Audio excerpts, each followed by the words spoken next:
ભીંડાનું વાવેતર કર્યું છે, પછી કારેલું પણ વાવ્યું છે બરાબર। કારેલામાં એક ખડ દેખાય છે તો આપણે આવી ગયા નીંદવા માટે, અને વરસાદ જેવું વાતાવરણ દેખાય છે તો કીધું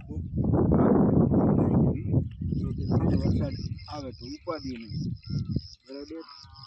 હવે આપણા કારેલામાં હે ને અત્યારે ઉગી ગયા છે, ઉગતા હળવા હળવા પછી એને વાહડા ખોડે ને માંડવા બનાવશું, પછી વેલા ચડાવશું કારેલામાં, અને પછી કારેલા ચાલુ થઈ જશે તો આપણે હે ને આપણે આવી નવી ખેતી કરી છે કારેલાની અને ભીંડાની અને કપાસ વાવ્યો છે। તો આપણે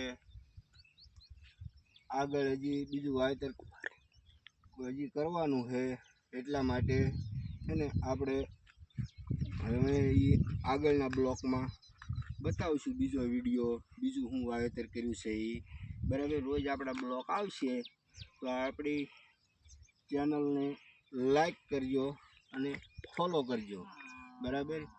જય કિસાન જય જવાન।